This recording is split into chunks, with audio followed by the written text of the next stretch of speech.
بسم الله الرحمن الرحيم. الحمد لله الذي أرسل رسوله بالهدى ودين الحق ليظهره على الدين كله ولو كره الكافرون. أشهد أن لا إله إلا الله وحده لا شريك له، وأشهد أن محمدا عبده ورسوله، صلوات الله وسلامه على هذا النبي الكريم وإمام المتقين وقائد الدعاة المجاهدين وعلى آله وأصحابه أجمعين. اللهم علمنا ما جهلنا وانفعنا بما علمتنا وجعلنا من المخلصين. وصلى الله على سيدنا محمد وعلى آله وبارك وسلم والحمد لله رب العالمين. أما بعد.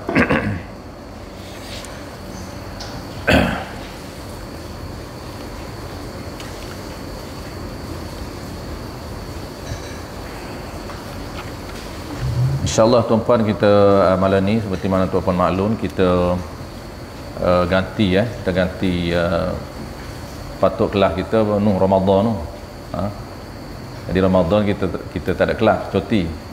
Jadi kebetulan malam ni jadi bidang terjum, kita cover yang Ramadan tak sempat.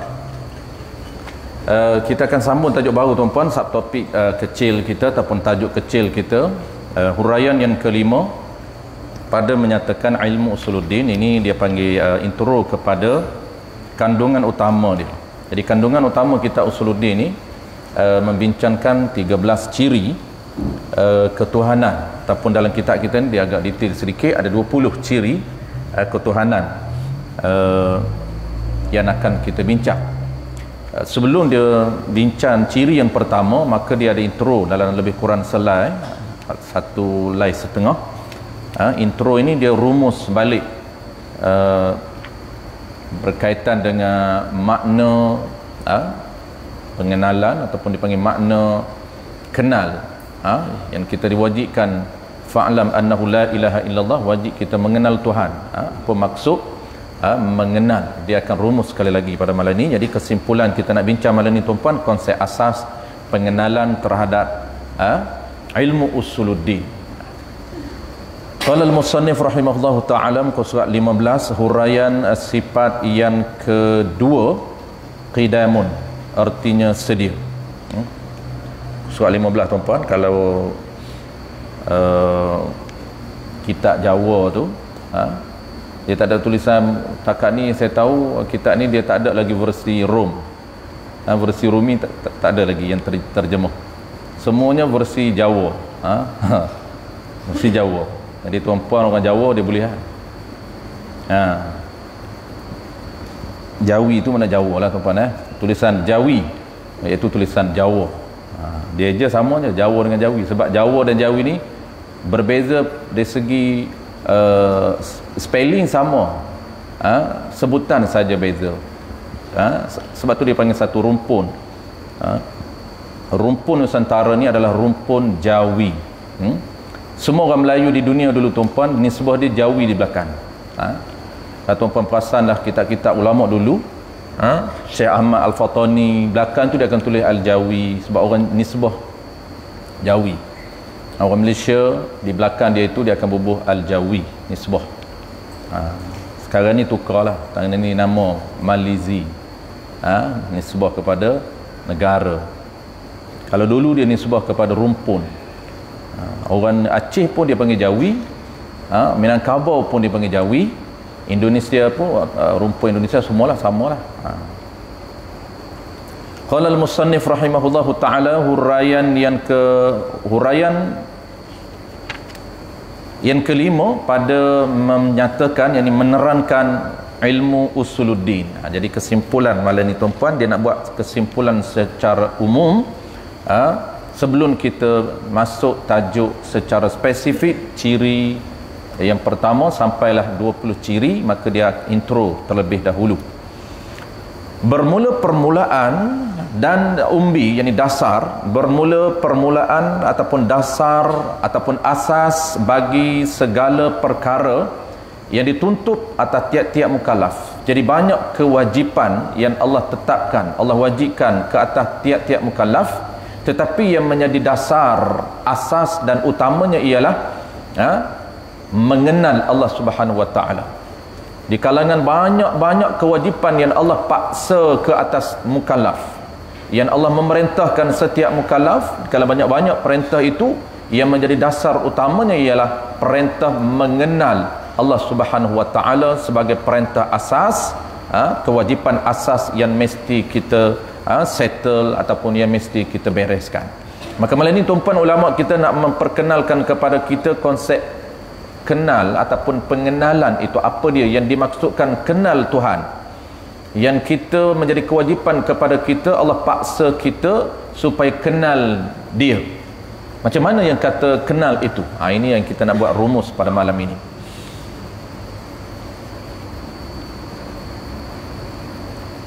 Bermula perkara ataupun bermula permulaan dan umbi, yakni dasar atau asas bagi segala perkara yang dituntut, yang diwajibkan kata tiap-tiap mukallaf sebagai tuntutan yang putus. Mana putus ni? Tuntutan yang tidak ada pilihan lain. Itu maknanya tetap. Tuntutan yang tetap, yang mu'tamad, yang tidak ada pilihan melainkan buat. Itu saja.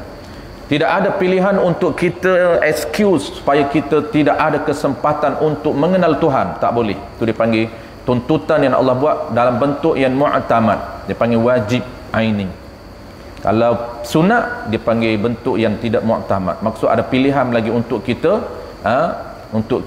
excuse ataupun untuk kita tak mengenal Tuhan. Jadi apabila tuntutan ini mu'tamad, tuntutan yang wajib, maka tidak ada pilihan melainkan kita kena kenal Tuhan. Sebab itulah malam ni ulama nak jelas kepada kita secara asas apa konsep kenal. Maksud kenal Tuhan itu caranya macam mana. Yang dinamakan akan dia, akan tuntutan yang putus itu, yang tidak ada pilihan itu, apa nama tuntutan itu? Dinama akan dia dengan fardu ain. Yang kita duk biasa sebut tuan-puan kafar, fardu ain anak-anak kita tu. Cuma kita ni orang Malaysia ni tuan-puan sebut fardu ain, dia refer kepada anak-anak kecil sahaja. Sebenarnya dia tak kira umur. Sebab anak-anak kecil itu sekolah rendah itu kenapa? Kerana bermulanya dari sistem pendidikan Islam, bermula tempoh wajib ke atas wali untuk mengajar hal ehwal fardu ain umur 7 tahun. Itu tempoh diwajibkan ke atas ibu bapa, bukan wajib atas mereka tak wajib kerana mereka tidak ada, belum mukallaf. Umur anak kita 7 tahun ni tuan-puan, kalaulah dia tak belajar hal ehwal fardu ain, tak haram ke atas mereka. Yang kata sistem pendidikan yang dimodulkan oleh para ulama kita, yang disusun oleh ulama kita, umur 7 tahun ataupun dipanggil mumayyiz, wajib ke atas wali ataupun ibu bapa ataupun ibu ataupun nenek, dia kematian, anak yatim, tengok orang yang jaga dia. Jadi kewajipan kata wali ini untuk mengajar ilmu asas berkaitan dengan Tuhan, berkaitan dengan sistem syariat dan berkaitan dengan akhlak, 3 sendi ini bermula umur 7 tahun. Sampai bila? Sampai ini yang kita kena clear. Sampai dia faham. Kalau umur 40 tak faham lagi, tak lepas tanggungjawab ini. Kena fokus dan kena settlekan walaupun umur 40, walaupun umur 70. Daripada umur 7 tahun bermulanya tempoh Allah paksa kita untuk ambil tahu, cakna dan fokus kepada hal ehwal asas ini. Sampai bila? Sampai kita tahu.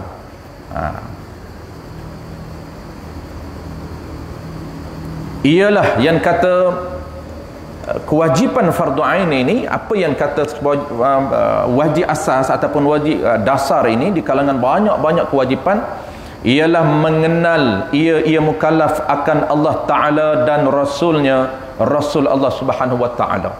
Jadi poinnya tuan-puan, dia nak cerita di sini kewajipan yang asas yang menjadi dasar utama di kalangan banyak kewajipan itu, yang menjadi dasarnya ialah kewajipan mengenal Tuhan dan Rasul. Dan 4 paksi lagi.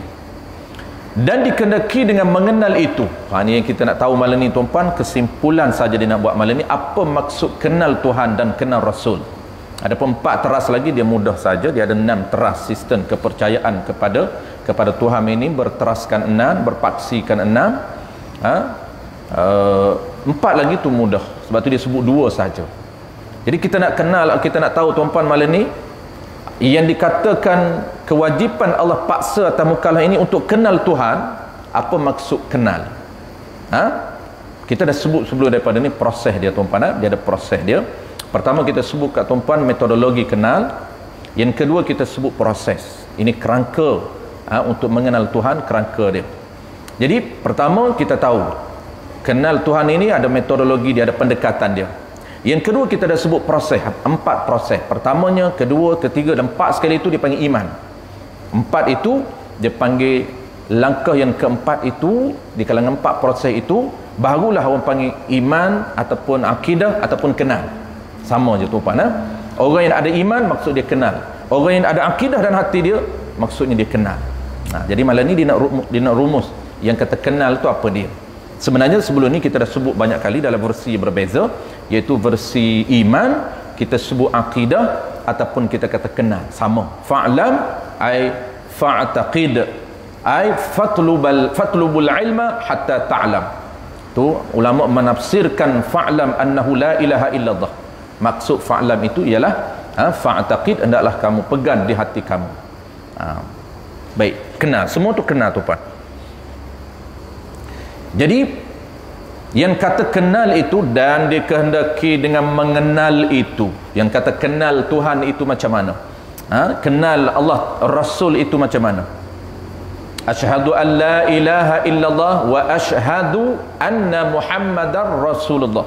2 kalimah ini, asyhadu ay uqirru. Uqirru ni maksud apa tuan-puan? Uqirru, aku mengaku. Dia nak mengaku mesti dia kenal. Dia tak boleh mengaku tanpa dia kenal. Nak kenal mesti ada info yang jelas. Bahawa panggil kenal, ya betul. Kalau tersilap ambil info ataupun orang panggil apa, info yang tak tepat, tu dia panggil tersilap, menyebabkan orang panggil kenal yang Tuhan ini tak tepat dengan hakikat yang sebenar. Tidak dinamakan kenal yang sebenar di sisi Allah Ta'ala. Kenapa? Walaupun dia ada info berkaitan dengan Tuhan, ada info berkaitan dengan Nabi, tapi info yang mereka ada ini tidak berbetulan dan menepati dengan fakta yang sebenar, maka tak boleh dinamakan aqidatun sahihatun. Tak boleh dinamakan pegangan yang betul. Tak boleh dinamakan iman yang sahih, iman yang betul. Sebab itulah uqirru ni tuan-puan, asyhadu ay uqirru, aku mengaku. Nak mengaku dia kena tahu. Nak tahu ni tuan-puan kena follow proses yang kita sebut, satu daripada 4 proses sebelum daripada ini. Proses pertama apa? Fatlubal ilma hatta ta'lam. Hendaklah kamu mencari ilmu berkaitan dengan ketuhanan dan kenabian. Ilmu tentang apa? Ilmu tentang ketuhanan dan kenabian. Maksud ilmu tentang ketuhanan ini refer kepada metodologi yang kita pernah sebut. Cari ilmu berkaitan dengan ciri-ciri yang ada pada Tuhan. Ciri ini dia banyak. Yang kita fokus hanyalah ciri, orang panggil pertuapan ciri qat'i dan ciri khabariyah. Maksud dia ciri yang asas yang ada pada Allah Ta'ala. Walaupun Allah Ta'ala ini banyak ciri kesempurnaan, tetapi yang dituntut atas kita memadai basic saja kita cari, memadai 13 ciri asas. Walaupun Allah ni sangat banyak ciri dia tuan-puan. Baik. Yang kata mengenal itu mengetahui serta mengaku. Ni dia dah sebut. Yang kata kenal, apa dia? Kenal ni ialah mengetahui, ini tahu. Apabila tahu serta mengaku, tu dia panggil uqirru. Asyhadu an la ilaha illallah, uqirru. La ilaha illallah, aku sanggup mengaku bahawa tidak ada Tuhan lain yang layak disembah melainkan Tuhan yang bernama Allah. Dia nak mengaku itu kena tahu. Jadi pertama tuan-puan, yang kata kenal itu mengetahui, ini tahu. Nak tahu ni mesti melalui proses belajar sehingga tahu. Tu dipanggil fatlubul ilma hatta ta'lam. Allah paksa kita tuan-tuan fa'lan, Allah paksa kita kenal dia, Allah paksa kita tahu tentang ciri yang ada pada dia, maka nak tahu mestilah melalui jalan ataupun pendekatan belajar. Maka belajar itu menjadi kewajipan syar'i, kewajipan wajib wasilah ke atas kita. Sebab itulah ulama tafsir fa'lam ini fatlubul ilma, hendaklah kamu mencari ilmu hatta ta'lam, sehinggalah kamu tahu. Baik, satu. Yang kata mengenal itu ialah mengetahui serta mengaku. Mengaku tu secara putus. Putus ni maksud mengaku secara tetap, tidak berganjak. Tak berganjak. Tu yang mana jazimun. Mengaku ini secara tetap, secara tidak berganjak, walau apa pun berlaku. Di dalam kitab Nihayatuz Zim yang dikarang oleh ulama Melayu terkenal yang nama dia Imam Nawawi Al-Bantani. Imam Nawawi ni ada ramai tuan-puan. Imam Nawawi Al-Bantani ni kalau kitab popular dia namanya Nihayatuz Zim. Popularnya kitab ni tuan-puan di negara Arab sebab Imam Nawawi Bantani walaupun asal dianya ialah dari Kepulauan Melayu, tetapi dia dibesar, mendapat pendidikan sehinggalah dia tua di Mekah, dan dia mengarang semua dalam bahasa Arab walaupun dia boleh Melayu. Nama dia ialah Imam Nawawi Al-Bantani. Banyak kitab Arab dia. Antara kitab popular dia Nihayatuz Zin. Kalau orang Melayu sebut, kadang-kadang dia tak sebut di belakang Al-Bantani, dia akan sebut Imam Nawawi. Maka kita nak tanya, Imam Nawawi yang popular, yang betul-betul orang Arab itu, ataupun Imam Nawawi yang Melayu? Orang Melayu dia sebut, kadang-kadang dia sebut dua. Dia kadang-kadang dia sebut Imam Nawawi sahaja, tapi dia kata kitab Nihayatuz Zin Imam Nawawi. Maka kita faham itu bukan Imam Nawawi yang daripada kampung Nawa.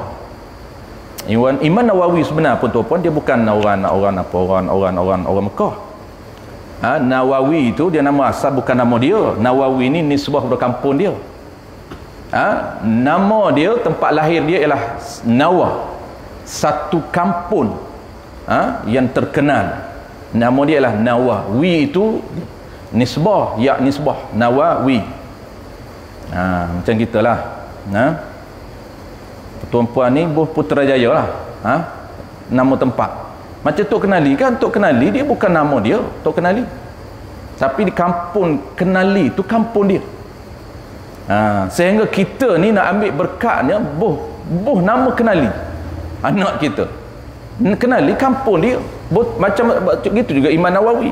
Tengok berapa ramai orang Melayu bubuh nama Imam Nawawi, nama Nawawi. Nawawi nama kampung, bukan nama dia. Macam Imam Syafi'i. Imam Syafi'i itu Syafi'i gelaran dia, bukan nama dia. Syafi' itu gelaran kepada Imam Syafi'i. Begitu juga Abu Bakar, itu gelaran. Dan kalau orang Melayu dia bubuh gelaran pun tak apalah, dia nak ambil berkat. Abu Bakar ni bapa anak dara, kerana Abu Bakar ni dia ada anak dara yang popular. Kerana dara kita tak boleh jadi, kita pun ada anak dara juga, tapi tak sepopular macam Abu Bakar. Orang lain tak dapat title Abu Bakar, hanyalah Abu Bakar saja dapat title Abu Bakar. Masa Abu Bakar tu bapa kepada Siti Aisyah lah. Siti Aisyah kan satu-satunya anak dara yang dikahwin oleh Nabi. Mak lain semua Nabi kahwin dengan janda. Sehinggalah gelaran kepada Abu Bakar tu dibubuh Abu bapa dengan Bakar. Bikrun ni makna dara. Jadi bapa dara. Kita pun bapa dara. Ramai kan kawan-kawan kita nama Abu Bakar. Abu Bakar, nasib baik dia tak buat Abu Bakar As-Siddiq bin. Dia buat ambil penuh full. Tapi tak salah tuan-puan, gelaran dia nak ambil berkat. Tak salah, biarlah nama gelaran pun. Syafi'i berapa ramai kawan-kawan kita nama Syafi'i. Syafi'i itu gelaran, tak apalah, ambil berkat. Nawawi ramai. Saya adik saya nama Nawawi, adik ipar lah. Nawawi, saya cakap ke pok mentua saya kata Nawawi ni kampung. Tak apalah, dia kata nak ambil berkat kampung pun. Kampung Nawa. Baik, kita tu kalau orang tahu dia tak boboh macam kita lah. Tuan-tuan biasa dengar tak orang Melayu nama Kenali? Kan Tok Kenali dia hebat. Nama Tok Kenali sampai ke Mekah dia punya hebat nama dia. Tapi tak ada orang Melayu boh Tok Kenali, boh Kenali. Tok tu tak boleh boh lah Tok tu. Macam kita lah Tok Bila dia tak bubuh. Dia bubuh Bila aja. Tok tu gelaran.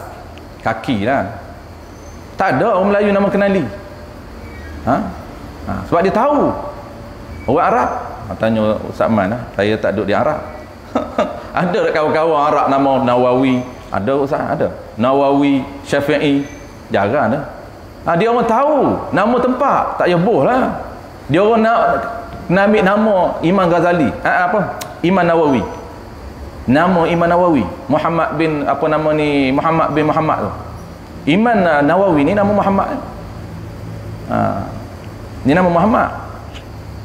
Muhammad bin Ahmad bin Zakaria tu nama dia. Jadi kalau orang Arab ni kan dia akan buh nama Muhammad Ahmad Zakaria. Sempena nak ambil tafaul daripada Imam Nawawi.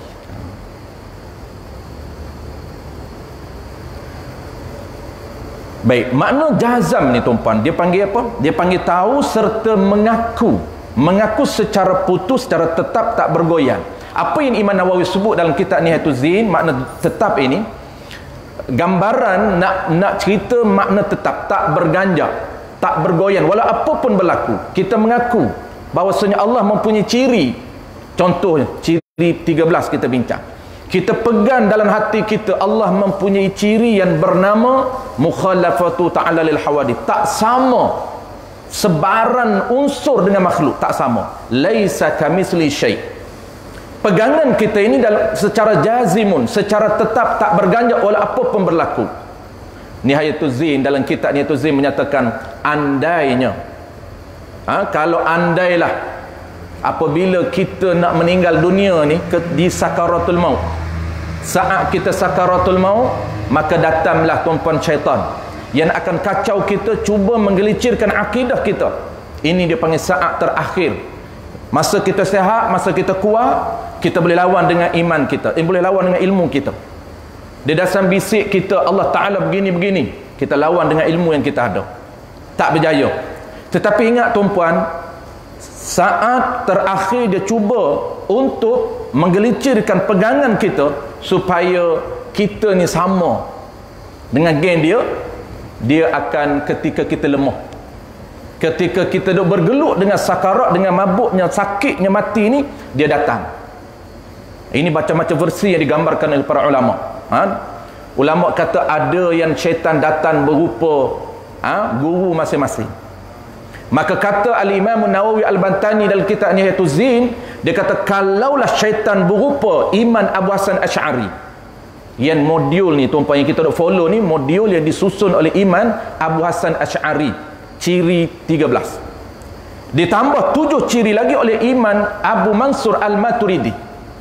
Kata Imam Nawawi, kata kalaulah andainya saat sakaratul maut, maka syaitan menjelma dalam rupa Iman Abu Hasan Asy'ari. Dia mengaku, dia kata akulah Iman Abu Hasan Asy'ari yang mengumpul modul kenal Tuhan melalui pendekatan 13 ciri yang kamu pernah belajar dulunya. Dan hari ini dia kata, aku mengaku bahawa semua ciri 13 yang aku susun semuanya salah dan tak betul.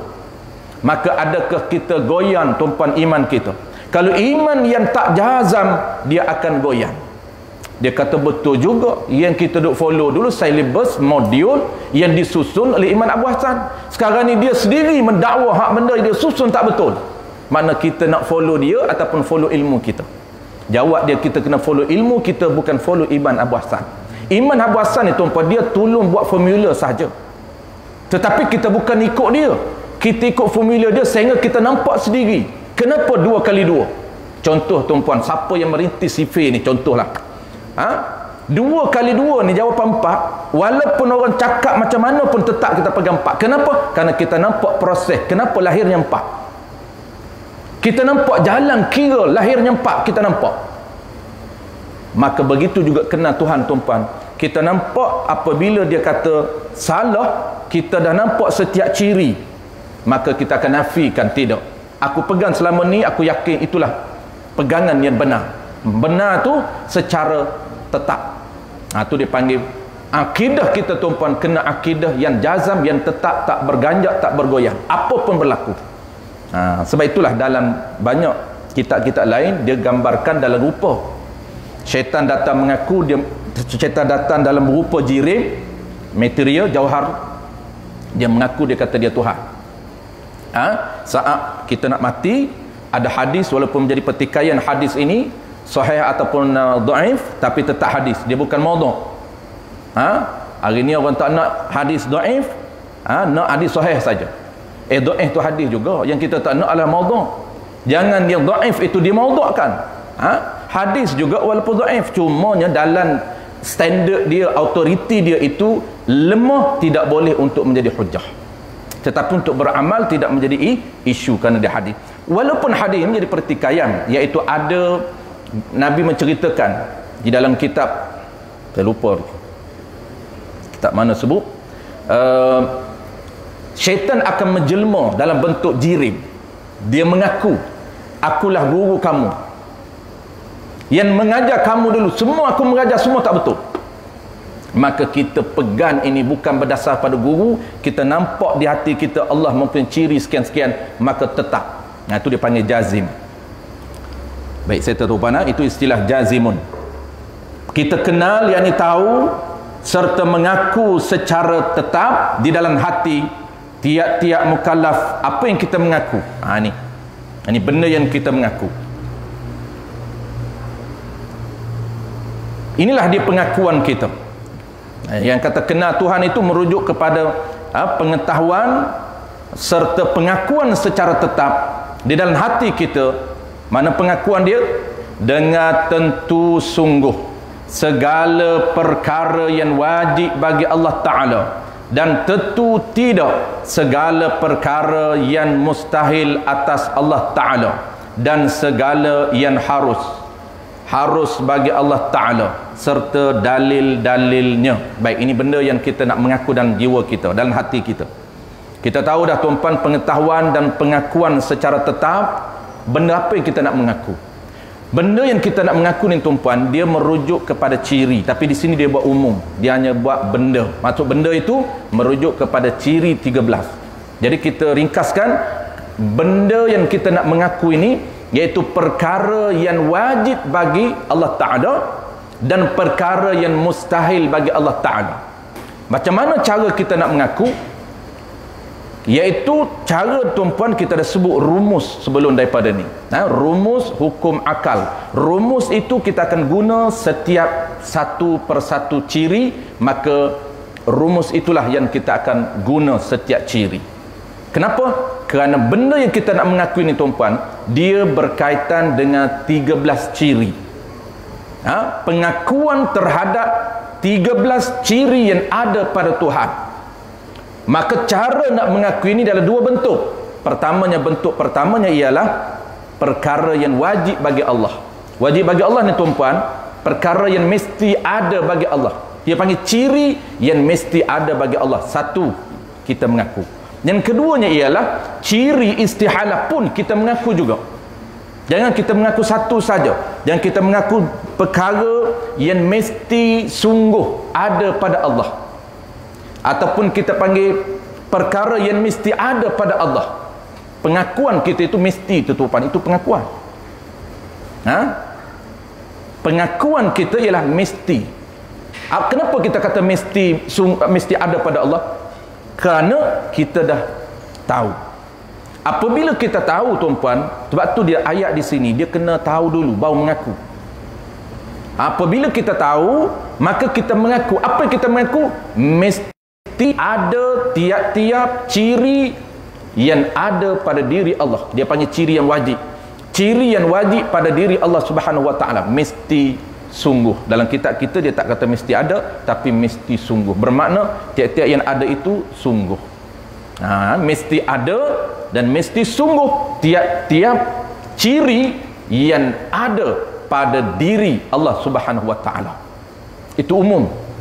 Jadi pengakuan secara umum. Secara spesifiknya tuan-puan, secara spesifiknya dia akan cerita di bawah itu, iaitu dalam bentuk yang khusus, kita beriman kepada ciri Allah Ta'ala dalam bentuk yang khusus. Macam mana?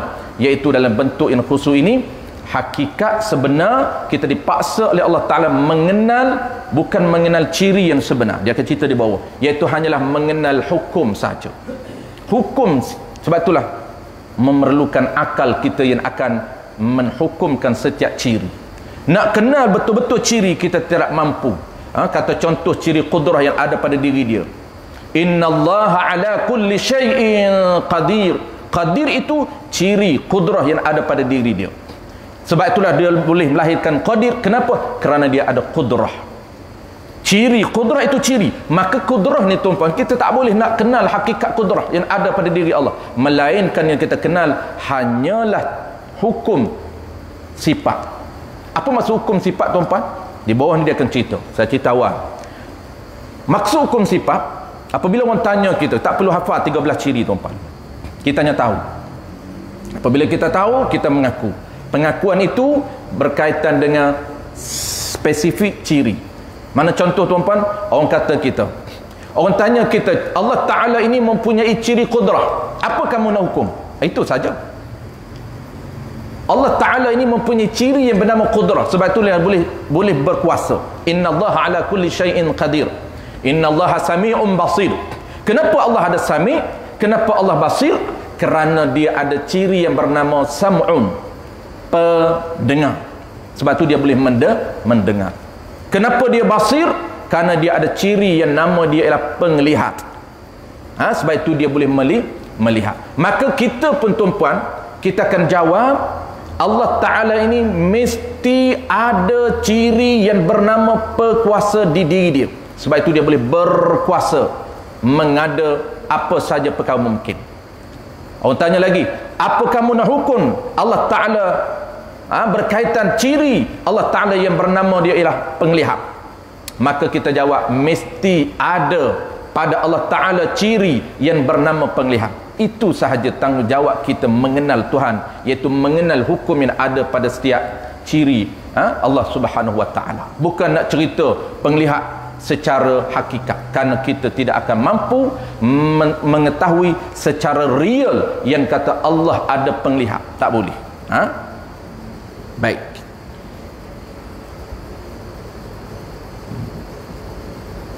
Mengaku benda yang dia nak mengaku apa dia? Dengan tentu sungguh, yakni wujubun wajibun.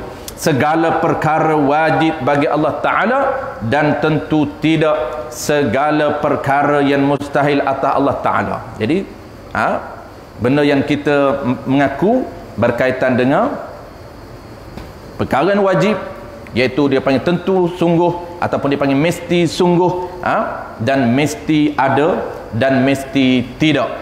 Kena ada mesti. Sebab mesti itulah dia panggil keputusan hukum akal. Mesti tidak. Apa tidak? Mesti tak buta Allah. Buta itu mustahil, tapi Allah bersifat dengan tak buta. Kenapa Allah tak buta? Kerana Allah ini penglihat. Apabila Allah bercirikan penglihat, dia ada sifat yang nama dia penglihat, maka tak buta pada dia.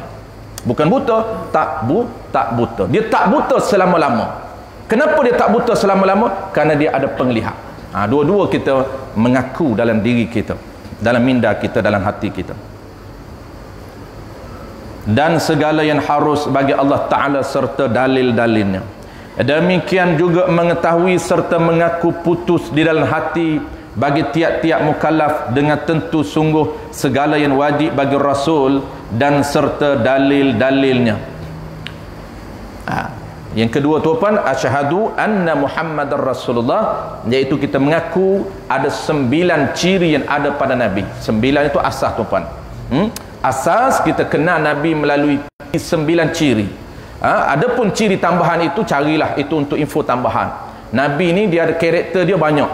Tapi karakter asas, ciri asas ini yang ciri wajib ke atas setiap orang. Kena tahu Nabi bercirikan benar, kena tahu apa makna benar. Nabi mempunyai ciri yang tak dusta. Benar itu Nabi berciri bukan saja benar kerana dia ada Nabi ni dia benar, maka tak dusta itu ciri dia. Nabi tak berbohong selama-lamanya. Nabi tidak akan berbohong walaupun sekali. Kenapa? Kerana dia sidik, iaitu dia benar. Maka kita akan bincang 9 tuan-tuan. Nabi Siddiq amanah. Nabi ini dia amanah, dia orang yang boleh dipercayai. Kita akan bahas tuan-tuan apa makna amanah, dan dia ciri dia tuan-tuan tak khianat. Tak khianat ciri dia. Tak kena ada tak khianat, itu istihalah. Nabi Siddiq dan Nabi tak dusta. Nabi amanah dan Nabi tak khianat. Ada 4 dah. Dia 9 semua. Fatanah ni Nabi cerdik, Nabi pintar, Nabi tak bodoh. Tak bodoh ciri dia. Sampailah 9, tambah 4 campur 1. Satu tu apa tuan-tuan? Satu dia panggil i'rab basyariyah. Apa dia i'rab basyariyah? Nabi ini dia bersifat dengan karakter manusia. Sedih, ya, itu ciri Nabi. Bukan kata Nabi ni dia orang yang tidak ada perasaan sedih, perasaan bahagia, tidak. Nabi sama dengan kita. Nabi dia akan rasa letih, dia akan rasa lapar, dia akan rasa bahagia, dia akan rasa sedih. Kerana itu adalah ciri-ciri kemanusiaan ada pada Nabi. Cuma kita akan belajar tuan-tuan, i'rab basyariyah Nabi, ciri kemanusiaan ada pada Nabi yang kita mesti jaga ialah ciri yang tidak menjatuhkan standard dan maruah Nabi. Itu kita akan bincang akan datang. Walaupun dia ada ciri kemanusiaan, tetapi ciri kemanusiaan yang tidak menjatuhkan maruah seorang Nabi. Last sekali tuan-tuan,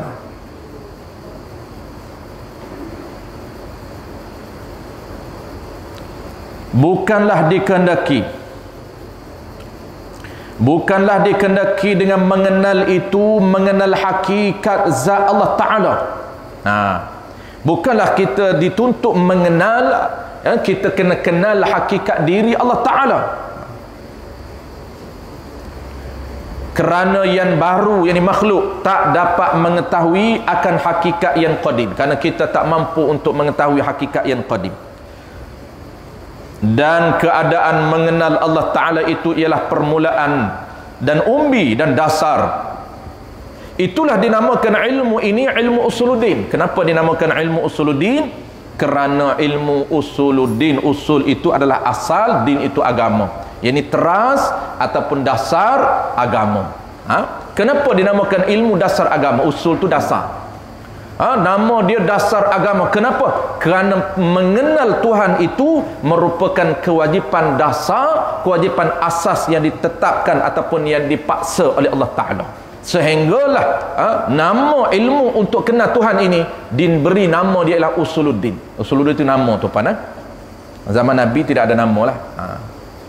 Zaman kita saja banyak nama, ada 5 nama. Nama usuluddin, nama akidah, nama tauhid. Last kali nama sifat 20. Ilmu sifat 20, sifat 20.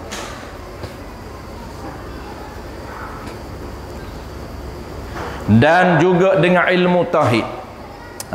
Dan dinamakan ilmu ini ilmu tauhid. Ini nama yang kedua. Kerana orang yang mengetahui dan mengerti ilmu ini akan mentauhid ia orang akan Allah Ta'ala.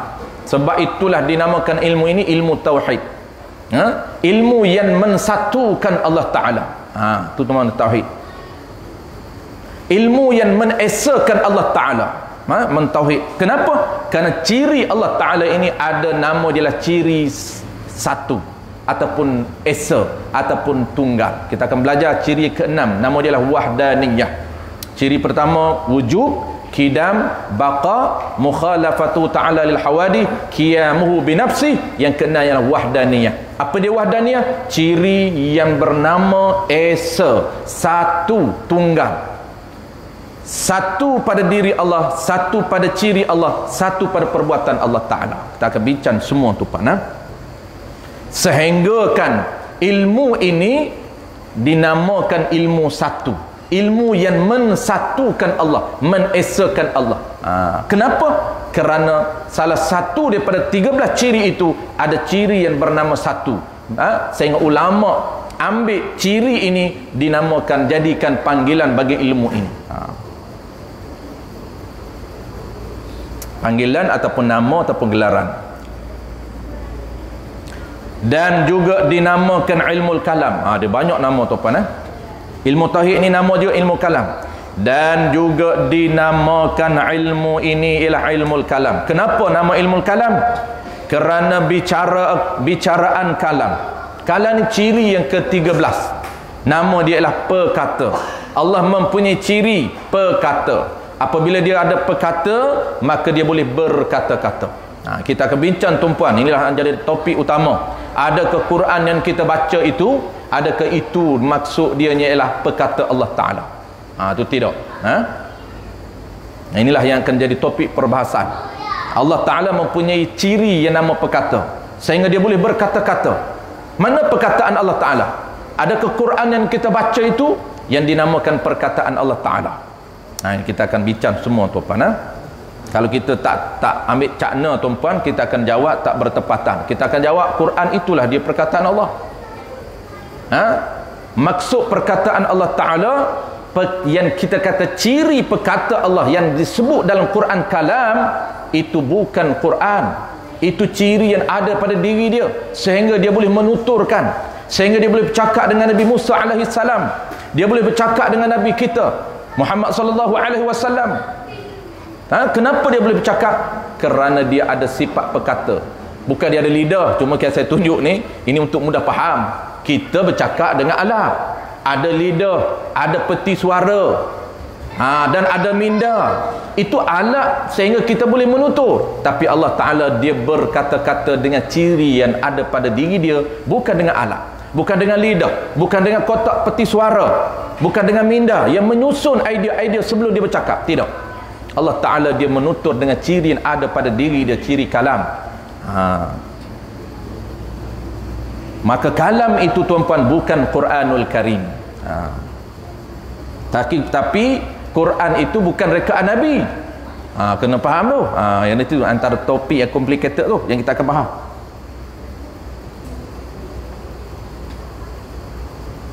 Kerana bicaraan kalam Allah Ta'ala sangat sukar, sangat payah, sehingga berlaku fitnah kepada ulama yang dahulu. Sehingga Iman Ahmad dipenjara, dirotan dalam penjara, dijatuhkan hukuman sebab dalam penjara, sehingga terlodeh aurat dia, dan aurat dia Allah Ta'ala tutup. Ini banyak karomah-karomah Imam Ahmad dalam penjara. Kenapa? Kerana Imam Ahmad apabila ditanya adakah kalam itu baharu atau qadim, kalam, adakah Quran itu baharu ataupun qadim, maka Imam Ahmad menjawab Quran itu qadim, bagi nak menyelamatkan umat Islam, orang yang awam yang tak faham kalam itu apa dia. Sebenarnya Quran itu bukan qadim tetapi jadi baru. Tapi boleh jawab baru ini dalam perbahasan ilmiah begini. Orang-orang yang belajar, tapi orang awam yang tak ambil tahu tentang ciri-ciri Allah Ta'ala, apabila kita kata Quran baru, menyebabkan dia mengatakan ya, betul lah Quran ini rekaan Nabi, rekaan manusia, bukan datang daripada Allah. Kenapa? Kerana apabila kita jawab Quran itu baharu, hakikat sebenar tuan-puan, Quran itu sebenarnya hakikat di sisi ilmu kalam dia baharu. Kenapa? Kerana Quran itu bukan ciri yang ada pada Allah. Quran itu benda yang ditulis. Maksud yang kata qadim itu ialah perkataan yang ada pada Allah, sehingga dia boleh berkata-kata, dan perkataan Allah Ta'ala dipahami oleh Nabi tanpa menulis, tanpa ada suara. Kerana perkataan Allah tidak ada suara, tidak ada huruf. Kalau ada suara, ada huruf, itu nama dia tulisan. Satu tulisan ini baru. Yang kita kata qadim ialah diri Allah, apa ciri yang ada pada Allah. Itu antara topik yang agak complicated yang kita akan bahas. Oleh kerana complicatednya topik ini, dia guna nama kalam ini merujuk kepada ilmu akidah, sehingga berlaku fitnah kepada para ulama yang terdahulu, dan dikendaki dengan dalil yang wajib atas tiap-tiap mukallaf. Itu ialah dalil yang ijmali, dalil secara umum, iaitu yang reti empunyanya, yang boleh dipahami oleh orang yang empunyanya bagi dirinya, tetapi lemah ia daripada menhuraikan dalil-dalil itu. Ini dalil yang menjadi wajib aini, fardu ain. Maksud apa tuan-puan? Maksud dianya kita kena ada dalil, baru tak panggil muqallid. Nak kenal Tuhan kena ada dalil. Cuma dalil ini dia beza dengan fiqh. Orang kenal Tuhan mesti ada dalil, mesti dia boleh mengemukakan dalil, barulah clear akidah dia. Tak panggil akidah yang muqallid, tak dipanggil akidah ikut-ikutan sahaja. Kalau orang tanya dia, adakah Allah Ta'ala ni ada sifatnya nama dia qadim, nama dia qudrah, dia kata ya. Mana dalil? Dia tak tahu dalil apa. Maka itu orang panggil ikut-ikutan.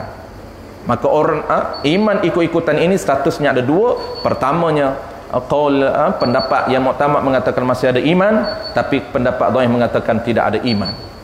Tapi okey lagi lah, sebab ada perbahasan ulama. Maka kita mesti ada dalil. Tapi dalil itu bukan, dia ada dua level, dua standard hukum. Pertamanya hukum fardu ain, mengemukakan dalil. Yang keduanya lah fardu kifayah. Fardu ain apa dia tuan? Wajib dia mukakan dalil secara ijmal, secara umum, tanpa detailkan. Detail dia tak reti, nak cerita lebih-lebih. Macam mana ijmal, umum? Dia kata dalil Tuhan ini bercirikan qudrah, berkuasa, ialah alam ini. Ialah kita ni boleh ada. Ini tanda Allah Ta'ala qudrah. Detail dia tak boleh. Macam mana boleh? Kalau Allah Ta'ala tak ada qudrah, macam mana jadi? Dia tak tahu. Lepas dah tanggungjawab sebagai kenal Tuhan dengan mengemukakan dalil secara ijmal, secara asas. Tak perlu detail. Detail itu standard yang kedua, nama dia lah wajib kifai. Wajib atas tiap-tiap mukallaf itu dalil ijmal, iaitu yang reti empunyanya bagi dirinya sahaja, tetapi lemah ia daripada menhuraikan dalil-dalil itu pada menolak segala syubhah. Untuk nak menolak segala kesamaran yang dibawa oleh pendayah, dia tak mampu. Untuk level diri dia boleh, dah okey. Baik, bawah tu kita titik di bawah tu apa? Ataupun pada menolak i'tirad ke atasnya. Adapun dalil yang tafsil, yakni dalil yang detail, tafsir itu makna detail, iaitu dalil yang renti empunya dalil bagi dirinya, diri dia boleh hurai satu persatu. Ini dalil detail. Kita akan belajar macam mana cara ringkas, macam mana cara detail. Ini dalil akli tuan-puan, bukan dalil naqal. Dalil naqal tu itu ilmu akidah. Dia dalil yang pertama ialah dalil akli dulu, baru yang kedua dalil naqli. Naqli itu dalil dinaqal daripada Quran dan hadis. Dia dalil akal dulu. Dia beza dengan fiqh. Fiqh dia tak boleh guna dalil akal. Fiqh dia kena dalil naqal. Tak boleh terima akal. Walaupun tak bertepatan dengan akal, tak rasional akal, tetap tak boleh ditolak. Kenapa? Karena kita mesti menerima satu dalil saja dalam fiqh. Fiqh di mana sisi syariah. Sisi syariah, kalau Allah Ta'ala kalau kata wajib basuh muka, walaupun basuh muka, basuh tangan dengan siku sampai komplit fardu wudu, karena dia ada dalil yang dinaqal, yang dipindahkan daripada Quran, maka kita tidak boleh menolak dengan akal. Kita mesti terima. Tetapi dalil mengenal Tuhan dia berbeza. Kita kena guna akal dulu, barulah naqal. Adapun dalil tafsir, iaitu dalil yang reti empunyanya bagi dirinya dan kuasa, yakni mampu untuk menhuraikan segala syubhah, segala kesamaran yang ditimbulkan oleh pendayah. Dia mampu untuk menolak hujah-hujah yang dikemukakan oleh pendayah, terutamanya ayat-ayat mutasyabih. Dia mampu. Ini kena ada orang dalam satu qaryah, kena ada orang yang belajar sehingga dia menjadi, orang panggil apa, walaupun tak pakar, tapi dia mampu untuk menolak da'iyah yang cuba mengelirukan akidah umat Islam. Kena ada golongan-golongan dalam satu tempat, orang yang belajar lebih sehingga dia boleh bangkit, dia boleh menolak hujah pendayah yang cuba mengelirukan akidah umat Islam, terutama ayat-ayat yang mutasyabih. Jadi ini fardu kifayah. Dia nak cerita level saja tuan-puan. Kita orang awam memadai level asas saja, iaitu fardu ain. Adapun fardu kifayah ini level orang yang nak detail. Dan segala i'tirad ke atasnya, maka iaitu fardu kifayah, wajib pada tiap-tiap masafatil qasri, yakni perjalanan yang harus qasar, dua marhalah. Ada seorang yang mengetahui akan dia. Dalam satu jarak dua marhalah mesti ada seorang yang mampu menguasai ilmu kalam untuk menolak da'iyah-da'iyah. Maka jika tidak ada yang mengetahui dalil secara detail itu, berdosa semuanya orang yang berada dalam kawasan tersebut. Ini haram kata orang dalam kawasan tersebut sekiranya tidak belajar sampai ke standard fardu kifayah. Wallahu a'lam. InsyaAllah tuan-tuan, lepas Ramadan kita akan sambung bermula perkara yang wajib bagi Allah. Ini masih lagi intro kepada ciri yang pertama. Sebelum masuk ciri pertama, dia ada 3 perenggan. 3 perenggan ini semuanya introduction kepada ciri yang pertama. Kita akan masuk ciri pertama selepas Ramadan, tapi kita kena habiskan 2 perenggan lagi tuan-tuan. 2 perenggan itu sebagai apa panggil apa? Mukaddimah kepada ciri yang pertama, dipanggil rumusan. Sebelum kita masuk ciri pertama sampai ciri 20, dia ada 20 ciri kita ni. Maka dia buat rumusan dulu, konsep pengenalan terhadap ketuhanan. Yang kata kenal Tuhan itu, apa maksud kenal? Kita dah tahu, kita dah bahas malam ni tuan-tuan, iaitu satu poin je kita bahas malam ni. Apa maksud dia? Maksud kenal Tuhan dan kenal Nabi. Jadi basic dia, walaupun kita tak ingat dia punya makna tuan-tuan, just kita dapat poin saja. Refer kepada kenal itu, kita tahu tentang ciri ketuhanan dan kita boleh decide. Kita tahu satu-satu ciri, kita tak perlu hafal tuan-tuan, jangan bimbang, tak perlu hafal sampai 20, tahu, just tahu. Walaupun dia tak ingat 20, dia tak ingat 13, tapi dia tahu. Apabila dia tahu, maka dia mengaku ukir. Mengaku apa? Mengaku benda yang dia tahu. Mengaku tu pula secara putus. Cara nak mengaku tu tuan-puan kita dah sebut tadi, iaitu melalui formula ataupun kita panggil rumus. Mesti. Itu pengakuan. Mesti Allah bersifat, Allah bercirikan, ada sampailah kalam. Mesti Allah itu ada sifat yang bernama kalamun, iaitu perkata komplit. Itu saja. Bukan payah tuan-puan untuk basic ini, untuk lepaskan tanggungjawab kita mengenal Tuhan, tak terlampau payah sangat. Yang payah tu untuk kita panggil detail. Detail nak dapat info ekstra itu payah. Bismillahirrahmanirrahim. Alhamdulillahirabbil alamin. Wassalatu wassalamu ala asyrafil anbiya'i wal mursalin wa ala alihi wa ashabihi ajma'in. Allahumma faqihna fid din wa 'allimna ta'wil waj'alna minal ulama'il 'amilin waj'alna minal mukhlisin. Wa sallallahu ala sayyidina Muhammadin wa ala alihi wa baraka sallam. Alhamdulillahi rabbil alamin.